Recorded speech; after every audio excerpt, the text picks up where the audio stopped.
시가서를 지난주에 했다가 우리 했는데 욥기 시편을 했고 오늘은 이제 잠언, 전도서, 아가서 세 가지를 하게 됩니다. 시가서 오늘은 잠언부터 하게 되는데 책 다 가져오셨습니까? 갑자기 책 검사를 책을 한번 들어보시죠. 예, 내리셔도 되겠습니다. 역시 오후 예배 오시는 분은 확실합니다. 이렇게 성실하시고 불시에 검사라도 늘 준비되어 있는 분들은 괜찮습니다.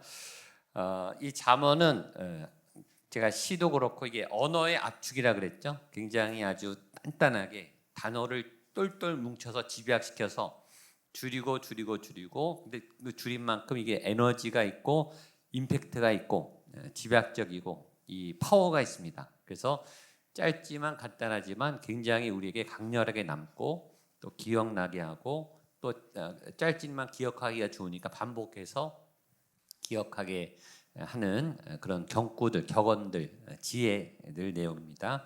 제가 몇 가지 성경에 없지만 명언들 몇 개를 소개해 드리려고 하는데 한번 보여주시겠습니까? 같이 한번 읽어보죠. 시작. 죽음은 우리를 죽이지만 죽음의 의미는 우리를 살린다. 이 빅터 프랭클이라고 하는 아주 유명한 로고테라피, 의미 치료를 만든 분의 말인데 제가 굉장히 좋아하는 말입니다. 죽음은 우리를 죽이지만 우리의 육신은 파멸하죠. 우리의 육신은 죽어가지만 죽음에 대한 묵상. 만약에 일주일 남았다 생명이. 그럼 그 일주일은 얼마나 소중하게 쓰겠어요. 그렇죠? 1시간, 1분, 1초라도 결코 헛되이 쓰이지 않을 거예요. 그러니까 내가 죽는다는 사실, 그 죽음의 의미를 날마다 묵상하면 하루하루가 정말 보석같이 소중하게 헛되이 보내는 시간이 없게. 그래서 죽음의 의미를 묵상하라 그렇게 생각합니다. 나의 마지막 날을 늘 묵상하면서 죽음의 의미를 생각하면서 생의 의지를 더 살려내라 그런 뜻이죠. 제가 좋아하는 문구입니다. 그 다음에 마더 테레사 같이 한번 읽어보겠습니다. 시작. 다른 사람들을 평가한다면 그들을 사랑할 시간이 없다. 자꾸 비판적으로 지적의 은사가 있는 분들, 그게 습관적으로 나오고 사랑의 마음으로 하는 거예요. 지적도 너 고쳐라, 그만둬라, 이거 하지 말아라, 이거 해라, 공부해라. 아이들이 제일 필요하지만 제일 안 듣고 듣기 싫어하는 말. 그를 사랑할 시간이 없다. 평가하기 전에 사랑하는 거. 다음 보여주십시오. 같이 읽겠습니다. 시작. 승리하면 조금 배울 수 있고 패배하면 모든 것을 배울 수 있다. 실패하는 게 꼭 나쁜 것만 아니다. 넘어지는 게 꼭 나쁜 것만 아니다. 고난이 꼭 안 좋은 것만은 아니다. 제가 요새 계속 사울이 길을 잃어버리게 하고 하나님이 길을 새로 주신다 그랬죠. 저는 그 말씀이 너무 좋아요. 내 길을 잃어버려야 하나님의 길이 보이죠. 내 길을 붙잡고 있는데 어떻게 하나님의 길이 보이겠어요? 그렇죠? 승리하면 조금 배우지만 패배하면 많은 것을 배울 수 있다. 모든 것을 배울 수 있다. 그 다음에요.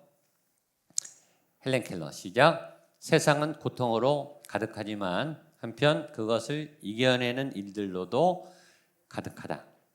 고통만 있는가? 아니다. 그것을 이겨내는 일들도 가득하다. 고통 옆에 고통의 출구가 있고 고난 옆에 고난의 디딤돌이 있다. 그걸 헤쳐나갈 수 있다. 희망을 주는 그런. 왜냐하면 이분들의 삶이 그렇게 살았기 때문에 이 말이 더 무게가 있는 거죠. 그렇죠? 그다음이요. 시작. 승리와 패배의 차이는 단지 그만두지 않는 것에 있다.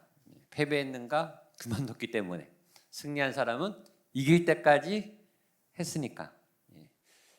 기도 응답을 많이 받은 사람은 응답 받을 때까지 기도하니까. 그러니까 응답 받을 기도 확률이 높은 거죠. 기도 응답 하늘 문이 열 때까지 두드리면, 하나님이 이루실 때까지 기다리면. 그렇죠? 자, 다음이요. 시작. 친절하라.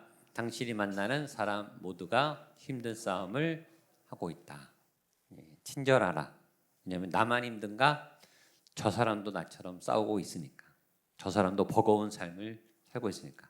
제가 신방을 하면서 느끼는 거는 정말 우리 성도님들 한 분 한 분이 정말 치열하게 정말 열심히 진짜 신방 제 방에서 신방한 것도 참 좋은 것 같아요. 이 성도님들이 제 방에 언제 들어와 보시겠습니까? 그리고 얘기를 하는데 속에 있는 걸 쏟아내세요. 힘든 얘기도 쏟아내시고 무거운 일도 쏟아내시고 휴지가 계속 필요합니다. 그래서 마음껏 울고 가시라고 마음껏 쏟아내시고 하나님 앞에 쏟아내시고 또 제가 열심을 다해서 기도해드리고 저는 힘이 없지만 하나님 이분을 도와주세요. 이분에게 힘을 주세요. 이렇게 열심히 살고 있는 이분의 노력을 알아주세요. 그게 힘이 나는 거죠. 어느 분의 삶도 수고롭지 않은 분이 없습니다. 다 같이 있고 정말 최선을 다해 달리고 있고 한 분 한 분에게 박수를 보내고 싶습니다. 신문에 나가 유명하고 누가 알아줘야 유명인인가? 저는 그렇다고 생각하지 않고요. 여러분 한 분 한 분이 정말 소중한 자기 인생의 주인공이고 하나님이 주목해서 보시는 참으로 값진 삶을 살고 계시다 그렇게 생각합니다. 자, 잠언 교과서 책 보시면 히브리어로 미슐레이고 그 의미는 비유, 잠언, 예화. 잠언은 현자들의 말을 모은 거예요. 솔로몬이 다 쓴 것은 아니고 수집을 한 거고요. 솔로몬은 그의 잠언 3천을 지었다고 말하고 또 히스기야가 잠언의 25장부터 29장까지 추가했고 마지막에 아굴과 르물의 잠언이 있습니다. 연도는 BC 천년경 예루살렘에서 쓰여졌고요. 목적은 지혜의 추구. 여기서 지혜란 하나님의 지혜입니다. 세상적 지혜랑 좀 다릅니다. 기록의 목적, 보편적인 목적 같이 한번 읽어보겠습니다. 시작. 삶의 원리인 지혜를 중심으로 아버지가 아들에게 어떻게 살아가야 하는지에 대한 도덕적인 분별력과 판단력을 제공하고 정신적인 명철과 인식력을 개발하기 위한 것. 2번 같이 읽죠. 시작. 매일의 일상생활 가운데서 인격적인 도덕성을 끊임없이 가르치고 설명하며 명백한 생활의 지혜를 3번 시작. 잠언이 말하고 있는 지혜는 문자 그대로 살아가는 기술. 전 이 말이 좋아요. 살아가는 기술. 실제 현장의 교과서에 있는 이론이 아니고 이론적인 게 아니에요. 실제 삶에 실제 필요한 기술, 실제 필요한 답. 지금 어떻게 해야 되는가? 지금 어디로 가야 되는가? 어떻게 결정을 해야 되는가? 어떤 선택을 해야 되는가? 지금 시간을 어떻게 보내야 되는가? 누구를 만나야 되는가? 어떤 얘기를 해야 되는가에 대한 굉장히 구체적인 실제적인 기술입니다. 4번 같이 읽겠습니다. 시작. 따라서 잠언서는 개인의 건전한 인격과 성격 형성에 상당한 영향을 미치며 삶의 훌륭한 지표가 된다. 5번 시작. 잠언이 대상으로 하는 특정 계층은 청소년, 청년들이다. 또 모든 계층에 여러분들도 마음은 다 청춘이시죠. 마음은 다 청소년이시죠. 꿈이 많고 꿈을 꾸고 도전하고 싶고 호기심이 있고 꿈을 꾸시는 모든 여러분들에게 이 잠언이 필요합니다. 잠언과 시편의 비교가 있는데 같이 한번 읽어보겠습니다. 시작. 시편은 하나님 앞에서의 삶과 경건한 삶을 강조하는 반면 잠언은 사람들 앞에서 삶과 매일의 일상에 관한 초점. 잠언은 삶의 현장에서 진실로 효력을 발휘하는 보편한 말들도 실제적이고 도덕적이며 간명하다. 잠언은 조금씩 천천히 마음에 새기며 읽어요. 우리가 제일 먼저 필사한 게 잠언이었어요. 그렇죠? 잠언 필사하기 좋고 또박또박 짧아서 쓰기도 좋고 또 읽기도 좋고 새기도 좋습니다. 잠언의 종류는 거기에 생활의 지혜, 생활의 지혜는 부부간의 어떤 윤리 이런 거, 가정의 원리, 그다음에 이 상사와 부하의 원리, 왕과 신하의 도리 이런 것들이 있고요. 신앙화된 지혜, 지혜의 근본은 지혜의 뿌리, 지혜의 기초는 뭐죠? 하나님을 경외하는 것, 하나님을 두려워하는 것, 하나님을 예배하는 것. 그것이 지혜가 나온다. 예배하면 지혜가 생겨요. 예배하면 말씀으로 지혜가 열립니다. 자, 의인화된 지혜. 그래서 나중에 잠언 8편 같은 경우는 지혜가 사람처럼 막 움직입니다. 움직이고 다니고 우리에게 노크를 하고 말을 걸고 지혜가 막 사람처럼 이게 하나님이 성육신 하신 예수님처럼 지혜가 우리에게 말을 걸어요. 힌트를 줘요. 성문에서 길가에서 문틈에서 똑똑똑 노크를 하면서 이렇게 힌트를 준다. 오늘 아침 설교가 징표죠. 징표 사인. 하나님이 사인을 준다. 그러니까 지금도 하나님이 우리에게 우리가 알아듣도록 사인을 계속 시그널을 보내고 있는 거예요. 근데 하나님을 경외하면 그게 채널이 맞춰지는 거예요. 클릭이 돼서 이거구나. 하나님께 지혜를 구하면 하나님이 지혜와 답을 주시는 거죠. 자, 넘기십시오. 자, 구약 7번. 구약은 깊이 하나님을 인식하고 엄격하게 하나님을 경외해야 하고, 신약은 예수 그리스도를 고백하고 예수님 안에서 지혜가 있습니다. 우리 잠언 1장 1절로 7절 우리 한 절씩 교독하겠습니다. 제가 한 절, 여러분 한 절 나눠서 읽겠습니다. 제가 먼저 읽을게요. 다윗의 아들 이스라엘 왕 솔로몬의 잠언이라.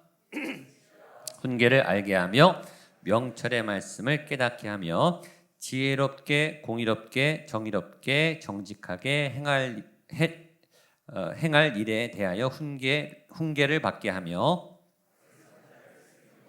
젊은 자에게 지식과 근신함을 주기 위한 지혜 있는 자는 듣고 학식이 더할 것이요 명철한 자는 지략을 얻을 것이라. 비유와 지혜 있는 자의 말과 그 오묘한 말을 깨달으리라. 함께 읽겠습니다. 여호와를 경외하는 것이 지식의 근본이오늘 미련한 자는 지혜와 훈계를 멸시하느니라. 아멘. 이것이 잠언의 시작입니다. 그러니까 책의 목적이 나와 있어요. 이 책의 목적 거기 있죠. 지혜와 훈계를 알게 하고 명철의 말씀을 깨닫게 하고 지혜롭게 공의롭게 정의롭게 정직하게 어리석은 자를 슬기롭게 하고 젊은 자에게 지식과 근신함을 주기 위한 책이 잠언이다. 잠언을 읽으면 어떻게 되는가? 목적이 뭐냐? 지혜자는 듣고 학식이 더할 것이고 명철한 자는 지략을 얻을 것이고 또 말을 깨닫게 된다. 이것의 전체 대전제는 여호와를 경외하는 것이 지식의 근본. 따라서 여호와를 경외하는 것이 지식의 근본. 지식의 지혜와 지식의 제일 기초가 뭐라고요?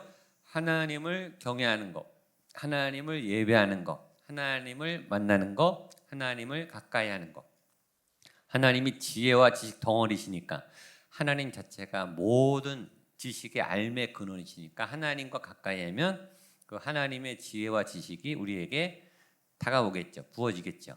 그럼 하나님을 경외하는 게 뭐냐라고 여기는 없는데 조이 도우슨이라고 하는 유명한 YM 강사가 하나님을 경외하는 것에 대해서 5가지로 말했습니다. 하나님을 경외하는 것이란 첫 번째, 죄를 멀리하는 것이다. 죄를 떠나는 것이다. 죄인들의 특징, 죄를 사랑해요. 죄를 즐겨요. 죄와 함께 어울러 있어요.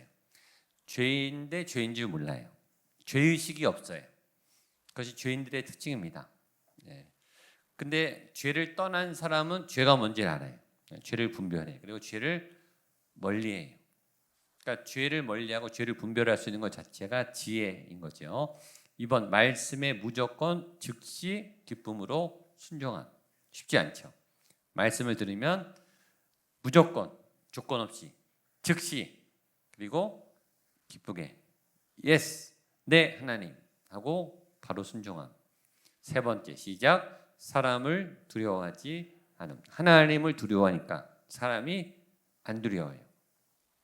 다 골리앗을 무서워했어요. 키가 크고 싸움을 너무 잘하고 객관적으로 전략이 많고 싸움꾼이니까 싸움의 베테랑이니까 누가 봐도 이성적으로 저 사람은 못 이긴다. 벌써 싸우기 전에 졌어요. 다윗은 골리앗을 무서워하지 않았어요. 왜 그랬을까? 하나님을 두려워했기 때문에. 하나님이 크신 분인 줄 알았기 때문에. 그러니까 하나님을 믿을 때 용기가 생기죠. 사랑 안에 두려움이 없고 하나님을 사랑하면 두려움을 이길 수 있습니다.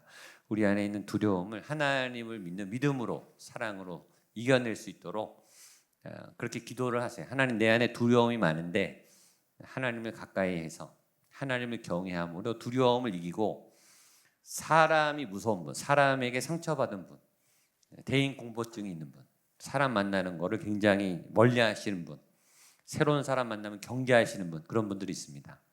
근데 하나님을 가까이 하면 그게 치료돼요. 자, 네 번째, 하나님의 거룩을 이해하고 본받음. 하나님의 거룩, 깨끗함, 온전함, 순전함, 순수함, 그런 거죠. 그 다음에 다섯 번째, 복잡하지 않은 단순하고 명쾌한 삶. 진리는 어떤 면에서 굉장히 복잡하지만 어떤 면에서 굉장히 심플합니다. 간단해요. 그리고 명쾌합니다. 클리어해요. 아주 정확합니다. 하나님의 말씀은 굉장히 정확하고 분명합니다. 그것이 하나님을 경외하는 삶이다. 자, 전도서로 가겠습니다. 전도서, 우리 선생이란 뜻인데 저자는 솔로몬이고요. 기원전 977년경. 솔로몬이 노년 시절입니다. 인생을 다 경험하고 타락할 거 다 타락하고 경험할 거 다 경험하고, 그러니까 경험을 많이 했겠죠. 믿음도 충만해봤고 타락도 해볼 만큼 다 해봤고, 그러면서 쓴 내용입니다. 그 다음 페이지에 전도서 1장 2절에 전도서의 핵심 메시지가 있습니다. 전도서 1장 2절 같이 한번 읽겠습니다. 시작. 전도자가 이르되 헛되고 헛되며 헛되고 헛되니 모든 것이 헛되도다. 보통 성경에서 완전수는 세 번입니다. 세 번 하면 완벽한 거예요. 헛되고 헛되고 헛되다. 그래도 완벽하게 헛되다라는 뜻인데 지혜자는 몇 번 했어요? 5번이나. 그러니까 정말 헛되다라는 거를 강조하고 다 강조했단 거예요. 왜 헛된가? 전도자가 우리가 읽지는 않겠지만 전도서 2장 1절로 11절까지 자기가 살아온 인생을 돌아봅니다. 자기가 인생을 행복하게 하기 위해서 어떤 노력들을 했는지가 나옵니다. 첫 번째는 이 사람이 인생을 행복하기 위해서 희락을 쫓아요. 기쁨, 이 개그맨, 웃음, 그걸 따라서 아주 웃긴 광대들, 웃긴 사람들, 개그맨들, 그런 사람들의 재밌는 코미디를 봅니다. 근데 그것도 헛되더라. 쾌락에 빠집니다. 그 다음에 술에 빠져요. 그 다음에 사업을 해봐요. 사업을 굉장히 크게 했죠. 솔로몬이. 사업 스케일이 뭐 보통이 아니죠. 그 다음에 노비를 많이 거느리고 소유를 많이, 돈이 어마어마하게 많았죠. 그 다음에 사람을 많이, 자기 인맥을 동원해서 사람을 많이 키워봐서 모든 분야에 자기가 다 해봤는데 다 해보고 났더니 결론이 헛되더라. 자, 그래서 이 세상은 수수께끼로 가득 찼고 가장 어려운 수수께끼는 사람이다. 사람은 정말 모르겠다. 내가 나를 다 모르고 죽어요. 내가 나를 다 이해하지 못하고 내가 나를 컨트롤하지도 못하고. 왜냐하면 사람은 하나님이 창조하셨거든요. 사람 안에 하나님의 오묘한 창조의 신비가 있거든요. 그러니까 내가 나에 대해서도 평생 다 몰라요. 자기를 탐구하는 일도 재밌어요. 내가 누군지 나에 대해서 탐구하는 학문이 심리학인데 나에 대한 세계도 우주만큼 넓습니다. 내가 모르는 나의 성격이 있죠. 나의 잠재력이 있어요. 내가 모르는 나의 상처가 있어요. 그 이제 무의식으로 막 나와서 그걸 찾아내는 작업을 하는 게 심리학인데 정말 모르는 것은 사람이에요. 나도 모르고 상대방도 모르고 잘 모르죠. 지혜자는 사람의 지혜의 한계가 있고 인간은 유한하다는 것을 발견했기에 이를 수용하는 것이 지혜임을 말합니다. 사람의 지혜는 한계가 있다. 인간은 유한하다. 그것을 아는 것이 지혜이다. 4번 지혜자가 내린 인생에 대한 결론은 타락한 인생의 공허함과 허무함이며 이를 극복하기 위한 유일한 대안은 뭐죠? 하나님을 경외합니다. 모든 강물은 바다로 가는데 그 바다가 차지 않는다. 그런 표현이 있어요. 그러니까 인간은 먹어도 목마른 존재다. 가져도 배부르지 못하는 허기진 존재다. 인간의 그 어마어마한, 아무리 돈이 많아도 더 갖고 싶고 아무리 높이 올라가도 더 올라가고 싶고 아무리 많이 누려도 목마른, 세상을 다 가져도 목마른 존재다. 그 목마름, 왜 그렇게 크게 인간은 크게 해놨는가? 저는 그렇게 생각해요. 인간이 하나님으로 채워질 때 만족하도록 디자인되어 있는 거예요. 하나님 외에는 채워질 수가 없는 거예요. 인간은 그만큼 스케일이 크게 하나님 만들었죠. 여러분 하나 한 분 한 분은 우주를 담아도 우주를 정복해도 배고픈 존재라는 거예요. 그만큼 하나님이 우리를 크게 해놨어요. 근데 하나님은 무한하신 분이니까 하나님을 채우면 하나님을 만나면 무슨 일이 있죠? 그 배에서 생수의 강이 흘러나리라. 그게 기쁨이에요. 조이는 흘러 넘치는 기쁨, 차고 넘치는 기쁨. 내 안에 철철철 흘러 넘쳐요. 하나님을 안 만나면 그렇게 배고프고 목마른데 하나님을 만나면 돈이 없어도 명예가 없어도 지위가 없어도 나는 차고 넘쳐요. 내 마음에 기쁨이 흘러 넘쳐요.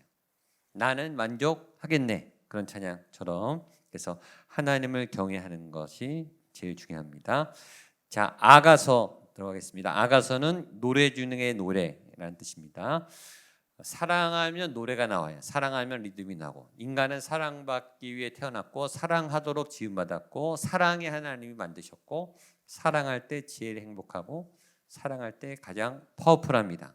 사랑할 때 가장 아름다워요. 그리고 사랑을 표현하는 노래가 나오죠. 그렇죠? 저자가 이 사랑의 노래를 부릅니다. 우리 아가서 2장 10절로 17절까지 자, 이 사랑의 노래를 부른다 이런 마음으로 저랑 같이 한 절씩 교독해서 우리 낭독을 하도록 하겠습니다. 이게 시를 낭독하듯이 하세요. 나의 사랑하는 자가 내게 말하여 이르기를 나의 사랑 내 어여쁜 자야 일어나서 함께 가자. 지면에는 꽃이 피고 새가 노래할 때가 이르렀는데 비둘기의 소리가 우리 땅에 들리는구나. 포도나무는 꽃을 피워 향기를 토하는구나. 나의 사랑 나의 어여쁜 자야 일어나서 함께 가자.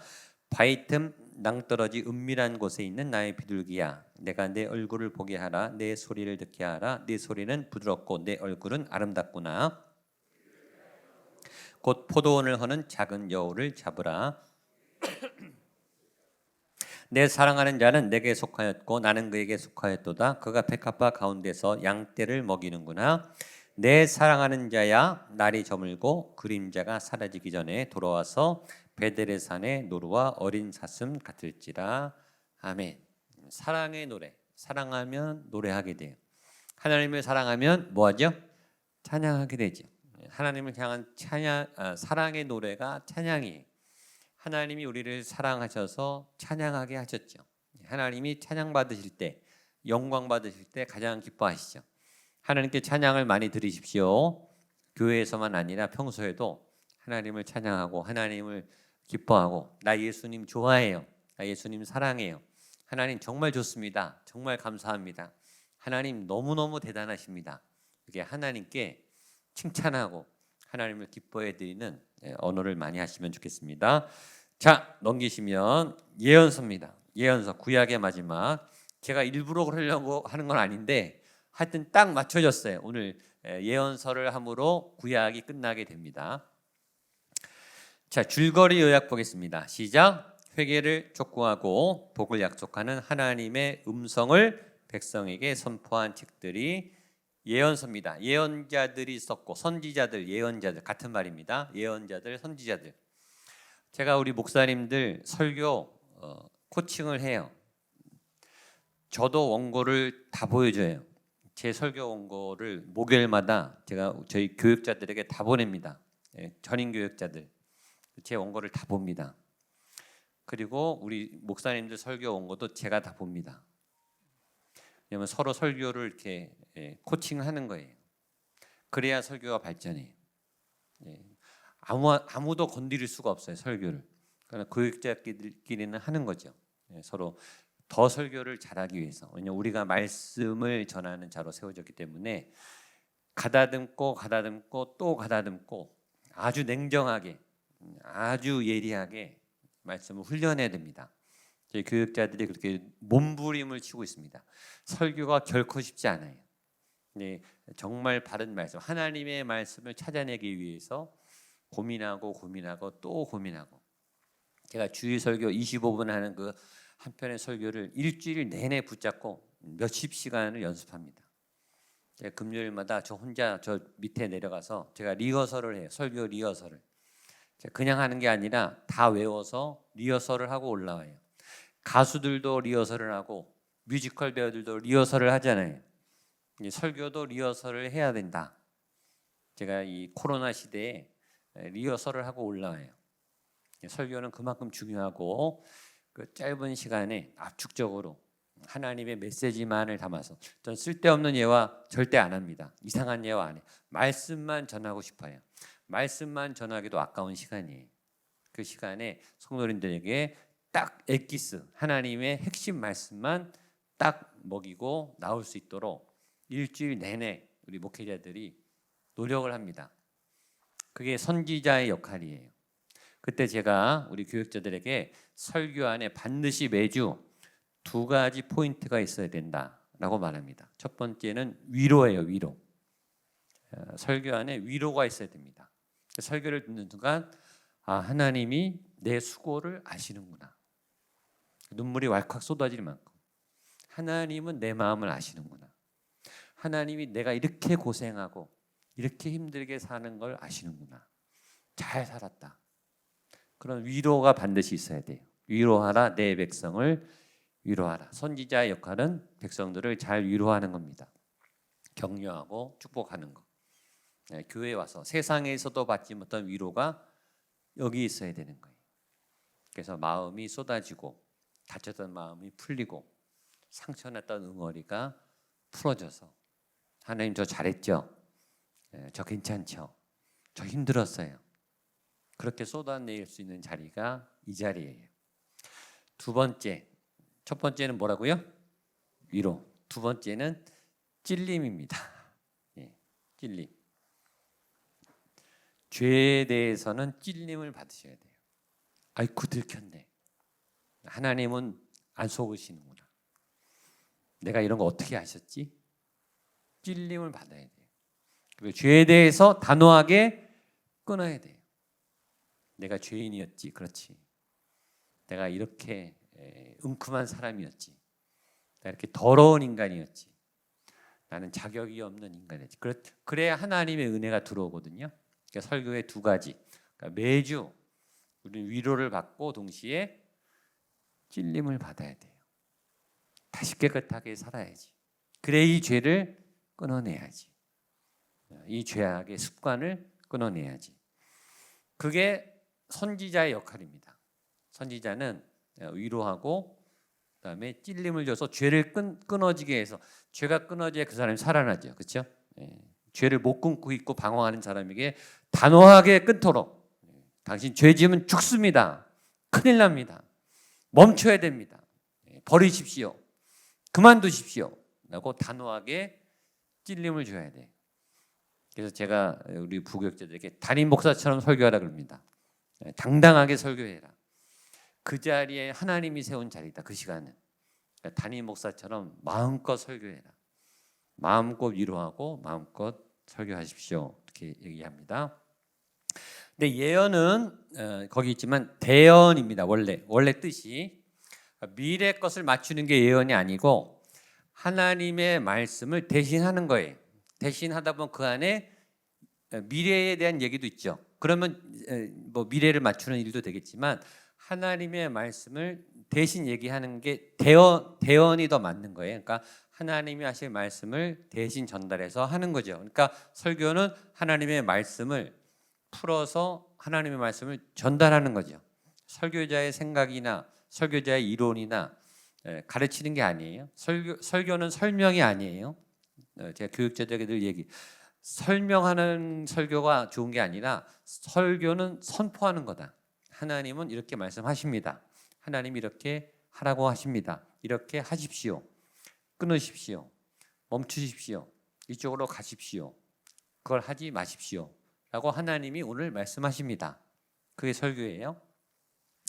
자, 예언자들이 있고 구조는 예언의 메시지, 예언서의 구조, 예언서 개괄 있습니다. 예언자들은 평범한 사람들이에요.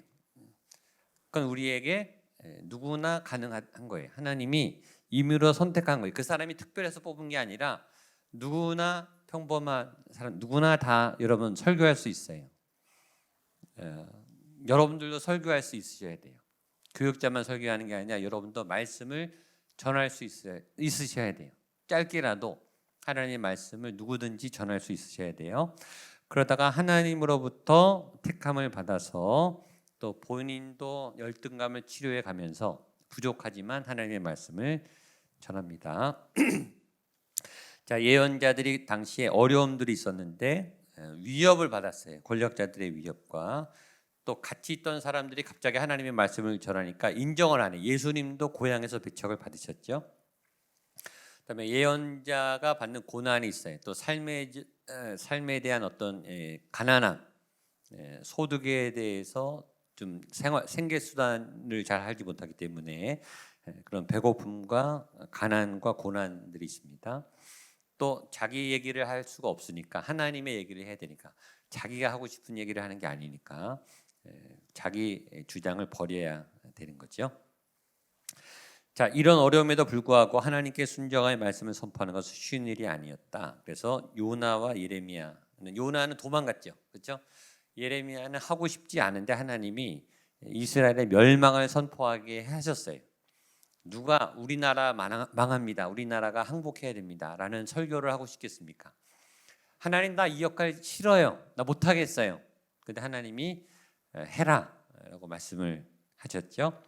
선지자에게 주신 메시지는 가라, 말하라, 반드시 하라, 그렇게 되고요. 하나님의 백성 선지자의 관계는 하나님이 최고의 권위고 대부분 선지자는 순종해서 대언자로서 역할을 수행했고, 선지자의 권위는 하나님의 대리자의 권위. 선지자는 별 볼 일 없는 사람이지만 그러나 하나님의 말씀을 전할 때는 하나님의 말씀의 대언자의, 그러니까 하나님의 권위를 갖습니다.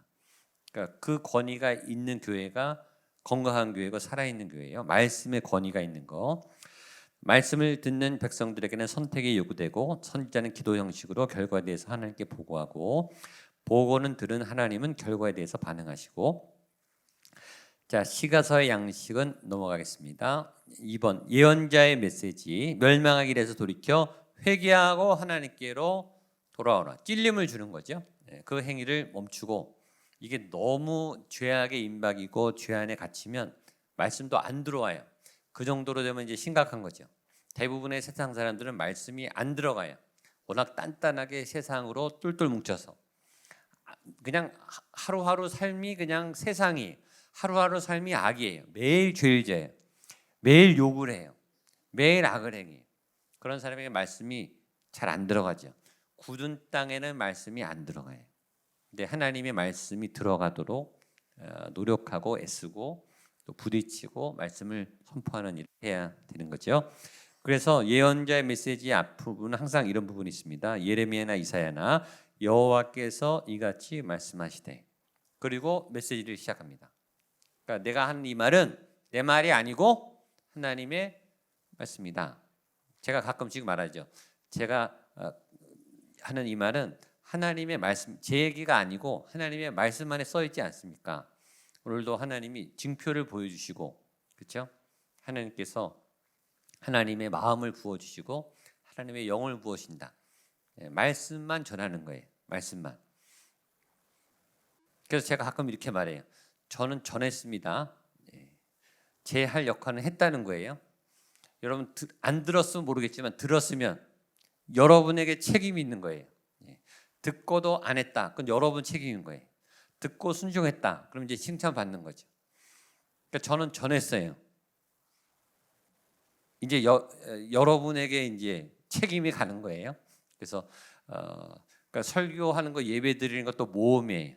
안 들었으면 나 안 들었어 몰라, 그러면 변명이라도 되는데 예배에 왔으면 변명이 안 돼요. 말씀을 들었으면 변명이 안 돼요. 하나님의 징조를 봤으면 변명이 안 돼요. 그 다음엔 여러분의 선택에 달려 있죠.